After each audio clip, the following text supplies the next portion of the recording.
খবরদার কেউ একা একা ইফতারি করবেন না। একা ইফতারি করেন নাকি আপনারা? একসাথে। আল্লাহর হাবিব সাল্লাল্লাহু আলাইহি ওয়াসাল্লাম বললেন, কেউ যদি কাউকে ইফতারি খাওয়ায়, যিনি খাওয়ালো উনি রোজা রেখে যেই সওয়াব, খাওয়ানোর কারণে ওই সওয়াব। সাহাবারা বললেন, ইয়া রাসূলুল্লাহ, ইফতারি খাওয়ানোর মতো পয়সা তো আমাদের নাই। আল্লাহর হাবিব সাল্লাল্লাহু আলাইহি ওয়াসাল্লাম বললেন, ওয়ালাউ বিশারবাতি মা, যদি এক ঢোক পানি দিয়েও ইফতারি খাওয়া তবেও এই সওয়াব পাওয়া যাবে। ওয়ালাউ বিআযকা চিলাবান, এক ঢোক দুধ দিয়ে খাওয়ালো। ওয়ালাউ বিতামরা, একটা খেজুর দিয়ে ইফতারি করালো, এই সওয়াব। সুবহানাল্লাহ পড়েন। দুই ভাই ইফতারি করতে বসছেন, আপনার প্লেট থেকে একটা পেঁয়াজু আপনার ভাইয়ের প্লেটে দিলেন, আপনার ভাই একটা খেজুর আপনার প্লেটে দিল, দুইজন দুইজনের ইফতারি খাওয়ানোর সওয়াব হয়ে গেছে। সুবহানাল্লাহ কইতে পারলেন না? পারবেন? পারবেন সবাই? একসাথে খাবেন না আলাদা? আল্লাহর হাবিব সাল্লাল্লাহু আলাইহি ওয়াসাল্লাম খেতে বসলে কখনো খাবারের বদনাম করতেন না। সহিহ বুখারীর হাদিস, মা আবা রাসূলুল্লাহ সাল্লাল্লাহু আলাইহি ওয়াসাল্লাম তুআমান কত্তু, কখনো খাবারের বদনাম করেন নাই। এই 63 বছরের জীবনে কখনো না, একবারও না। ইনিশতাহাহু আকালাহু, ভাল লাগলে খাইতেন, বেশি বেশি খাইতেন। ওয়া ইন কারিহাহু তারাকা, ভালো না লাগলে রেখে দিতেন, ওটার দিকে তাকাতেন না। কিন্তু কখনো বলেন নাই লবণ বেশি হইছে, কখনো বলেন নাই ঝাল বেশি হইছে, এগুলো বললেন না। বলবেন?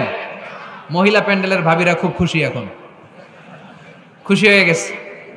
ভাবিদেরকে বলবো, আপনারাও আপনাদের সর্বোচ্চটা দিয়ে ভাইয়ের জন্য রান্না করেন, যাতে ভাইয়ের খেতে কষ্ট না হয়, ঠিক কিনা? চেক এন্ড ব্যালেন্সের দরকার আছে না নেই? Islam is check and balance, very balanced religion, খুবই ভারসাম্যপূর্ণ জীবন ব্যবস্থা। খাবারের বদনাম করবেন না, খাবেন, খাওয়ার শেষে শুকরিয়া করবেন কার? আচ্ছা, কয়টা গেল? কয়টা গেল? আরো জোরে বলেন। মাশাআল্লাহ। 5 নাম্বার, ঘরে কোরআন তেলাওয়াত করবেন। কি করবেন? ঘরে কোরআন তেলাওয়াত করবেন প্রতিদিন। ফজরের পরে পাড়াডগায়ের প্রতিটা পরিবার থেকে সুমধুর কোরআনের ধ্বনি ভেসে আসতে হবে। কথা কয় না? তা ঠিক বলেন না কেন আওয়াজ করে? প্রতিটা ঘরেই যেন কোরআনের সুমধুর বাণী উচ্চারিত হয়। এলাকার মসজিদের মক্তবগুলোতে হুজুর কোরআন পড়ায়, আছে এটা না? আমরা ছোটবেলা কিন্তু যাইতাম, আমি যাইতাম শাহী জামে মসজিদে, ওইখানে যে আমি কোরআন শিখছি। তো মসজিদগুলোতে আপনারা এই মক্তবের সিস্টেমটা চালু রাখবেন, প্রতিদিন সকালে কোরআন পড়বেন। কোরআন যেটা মুখস্থ করবেন স্ত্রীকে শোনাবেন, স্ত্রী আপনাকে শোনাবে। প্রতি মাসের জন্য একটা সূরা নির্ধারণ করেন। কোনটা? একটা। এক মাসে একটা ছোট্ট সূরা মুখস্থ করা যাবে না? ধরেন সূরাতুত তিন, ওয়াত-তিনি ওয়াজ-জাইতুন, এটা এক মাসে মুখস্থ করা যাবে না? যাবে। আজকে রাতেই আপনাদের ফ্যামিলি মিটিং এটা সিদ্ধান্ত নেবেন যে এই মাসের জন্য সবাই মিলে কোন সূরাটা পড়বেন। মুখস্থ করতে হবে, অর্থও জানতে হবে। আমার ফ্যামিলিতে এই মাসে চলতেছে সূরাতুদ দুহা। আমার ছোট মেয়েটা মুখস্থ করতেছে, একটা করে মুখস্থ করে আর শোনায়, আমিও ওরে শোনাই। আমার স্ত্রী আমাকে শোনায়, আমি আমার স্ত্রীকে শোনাই। পাড়াডগারের প্রত্যেকটা ঘরে এই প্র্যাকটিসের দরকার আছে না নাই? প্রতি মাসে কয় সূরা? তাহলে এক বছরে কয় সূরা? 12টা। পুরো পাড়াডগার হাফেজ হয়ে যাবে কয়েক বছরের ব্যবধানে। পারা যাবে মুসলমান? আল্লাহর হাবিব সাল্লাল্লাহু আলাইহি ওয়াসাল্লাম আম্মা জান আয়েশা রাদিয়াল্লাহু তাআলা আনহুর কোলের মধ্যে মাথা রেখে কোরআন তেলাওয়াত করতেন। সুবহানাল্লাহ পড়বেন না? কানা রাসূলুল্লাহ সাল্লাল্লাহু আলাইহি ওয়াসাল্লাম ইয়াকরাউল কুরআন ওয়া রাসুহু ফি হাজরি ওয়া আনা হায়েদ। আম্মা জান আয়েশা বলেন, আমার যখন মাসিক চলতো, আমার মেনস্ট্রুয়েশনাল পিরিয়ড চলাকালীন সময়ে আল্লাহর নবী আমার কোলে মাথা রেখে রেখে কোরআন তেলাওয়াত করে আমারে শোনাতে। এইজন্য স্ত্রীর কোলে মাথা রেখে কোরআন তেলাওয়াত করা সুন্নাত। স্ত্রীর কোলে মাথা রেখে কোরআন তেলাওয়াত করা করেন তো? স্ত্রীর কোলে মাথা রেখে কোরআন তেলাওয়াত করছেন কে কে দেখি? ওই যে সাহস আছে কয়েকজনের, হাত তুলে ফেলছে। মাশাআল্লাহ, মাশাআল্লাহ। হ্যাঁ, স্ত্রীর কোলে মাথা রেখে কোরআন তেলাওয়াত করুন, এটা সুন্নাহ। ঘরে কোরআন তেলাওয়াত করুন। জিন, ভূত, ব্ল্যাক ম্যাজিক, জাদু টোনা, বানমারা সবগুলারে নিঃশেষ করে দিবে কে?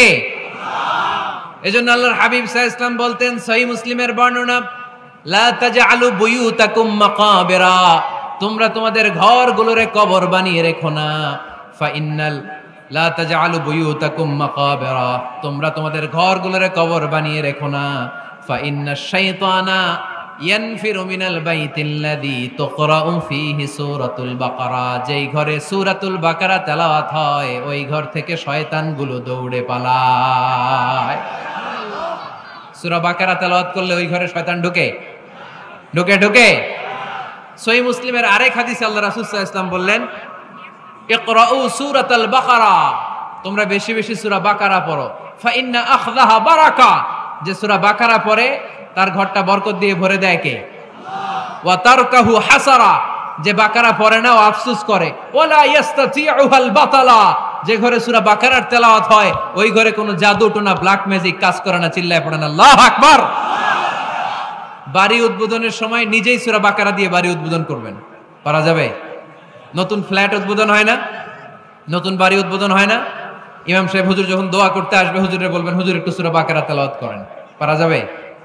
নিজেও সূরা বাকারা তেলাওয়াত করবেন, ঘরটারে সেফটি দিয়ে প্রোটেকশন দিয়ে রাখবে কে? তাহলে 5 নাম্বার পদ্ধতি হচ্ছে ঘরে কোরআন তেলাওয়াত করতে হবে। কোরআনের সুমধুর আওয়াজ যে ঘরে থাকে ওই ঘরটারে শান্তি দিয়ে ভরপুর করে কে? 6 নাম্বার হচ্ছে মাঝে মাঝে আউটিং এ যাবেন, ঘুরতে যাবেন। ভাবিরে নিয়ে বেড়াইতে গেছেন কে কে? এই বছর দেখি হাত তোলেন। এই ওয়াজ শোনার পরে এই বছর যাবেন কারা কারা? হাত তোলেন। এই বাচ্চারা তোমরা হাত তোলো কেন? তোমরা বিয়ে করছো নাকি? বুঝা না বুঝা হাত তোলে খালি। মাঝে মাঝে আউটিং এ যাবেন, বেড়াতে যাবেন, এটা সুন্নাহ। কোরআন আর সুন্নাহ ছাড়া একটা কথা মিজানুর রহমান আজহারী বানায় বলে না, ঠিক কি না? যেটাই বলবো এটার পরে দলিল হিসেবে কোরআনের আয়াত, নয় সহিহ বুখারীর রেফারেন্স, নয় সহিহ মুসলিমের রেফারেন্স, নয় সুনানে তিরমিজির রেফারেন্স, নয় সুনানে আবি দাউদের রেফারেন্স, অথবা ইবনে মাজার রেফারেন্স, কিংবা সহিহ ইবনে হিব্বান, মুস্তাদরাকে হাকিম, মুসান্নাফ ইবনে আবি শাইবা, একটা না একটা রেফারেন্স দিবই। বানায় কোনো কথা এই কোরআনের মঞ্চে চলতে দেয়া যাবে না। চিল্লায় বলি ঠিক কি না? আপনারা সচেতন হইলেই বক্তারা সোজা। আপনারা যদি বলেন হুজুর মন গড়া কিছু বলবেন না, কিচ্ছা কাহিনী উল্টা পাল্টা শোনাবেন না, যেটা বলবেন পক্ষে কোরআনের দলিল দিয়ে বলবেন, ঠিক কি না? তাহলেই বাংলাদেশ সোজা হয়ে যাবে।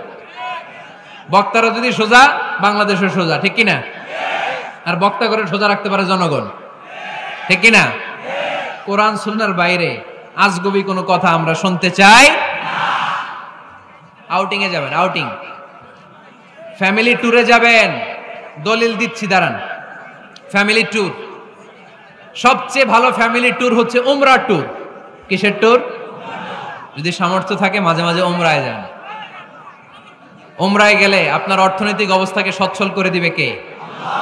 নতুন বিয়ে করেছো, হাজবেন্ড ওয়াইফ, আপনাদের হানিমুনটা মক্কায় করে আসেন, বরকত দিবে কে?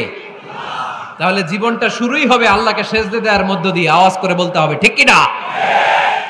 শ্বশুর মশাই জামাইরে গিফট দিতে চান, উমরার প্যাকেজ গিফট দিবেন আজকে থেকে, পারা যাবে? ওই যে পোলাপাইন খুশি হাততালি দেয়। উমরায় যান, উমরায় ঘুরতে যান। ঘুরলে পৃথিবী দেখা যায়, দৃষ্টিভঙ্গি পরিবর্তন হয়, ব্রড মাইন্ডেড হয় মানুষের মন, চিন্তার দিগন্ত হয় প্রসারিত, ন্যারো মাইন্ডেড থাকে না লোকজন। এজন্য মাঝে মাঝে ঘুরবেন। এজন্য কোরআনে রব্বুল আলামিন বলেন, কুল সিরু ফিল আরদি সুম্মা আনযুরু কাইফা কানা আকিবাতুল মুকাযযিবিন। ও আমার বান্দারা, জমিনে ঘুরে বেড়াও, অবিশ্বাসীদের সাথে, গাদ্দারদের সাথে আমি আল্লাহ কি আচরণ করেছি নিজ চোখে দেখে আসো। আপনি যদি মিশরে যান তাহলে মিশরে ফেরাউনের লাশ আছে না নাই?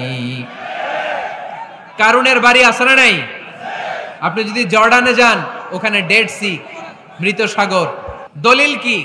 স্ত্রীকে নিয়ে যে বেড়াতে যাবেন, দলিল সহিহ বুখারীর হাদিস, ইদা আরাদা রাসূলুল্লাহ সাল্লাল্লাহু আলাইহি ওয়াসাল্লাম সাফারান আকরা বাইনা আজওয়াজিহি, আকরা বাইনা আজওয়াজিহি ফাআইয়াতুহুন্না খারাজা ইসমুহা খারাজা বিহা।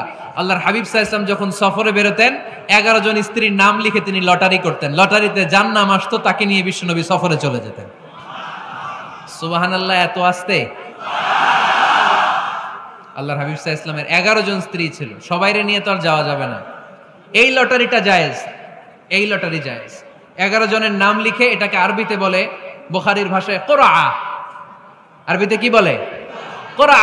ইদা আরাদা, আম্মা জান আয়েশার বর্ণনা, সহিহ বুখারীর হাদিস, ইদা আরাদা রাসূলুল্লাহ সাল্লাল্লাহু আলাইহি ওয়াসাল্লাম সাফারান আকরা বাইনা আজওয়াজিহি ফাআইয়াতুহুন্না খারাজা সাহমুহা খারাজা বিহা। 11 জন স্ত্রীর নাম লিখে তিনি লটারি করতেন, লটারিতে যার নাম আসতো তাকে নিয়ে বিশ্বনবী সফর করতে চলে যেতেন। সুবহানাল্লাহ।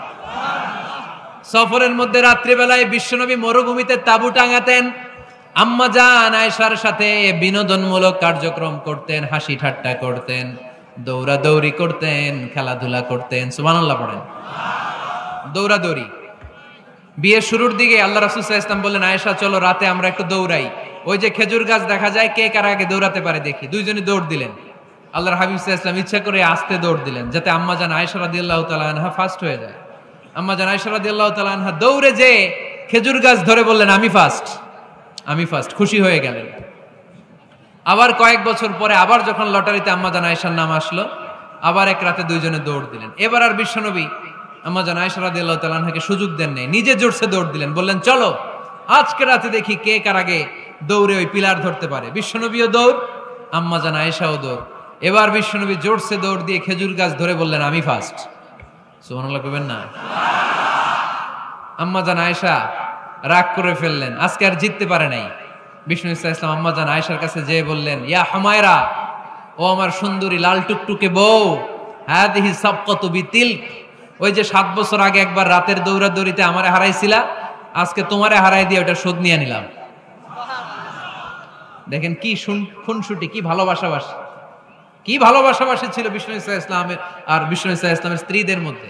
আম্মা জান আয়েশা রাদিয়াল্লাহু তাআলা আনহা পেয়ালার যেই জায়গায় ঠোঁট লাগিয়ে চুমুক দিয়ে দুধ খেতেন, ঠিক ওই জায়গায় ঠোঁট লাগিয়ে বিষ্ণু ইসলামও দুধ খেতেন। ওটের হাড্ডি চুষে আম্মা জান আয়েশা ফেলে দিলে ওই চোষা হাড্ডিটা নিয়ে বিশ্বনবী চুষতে আরম্ভ করতেন। একই বালতি থেকে পানি নিয়ে দুইজন গোসল করতেন। সুবহানাল্লাহ পড়বেন না?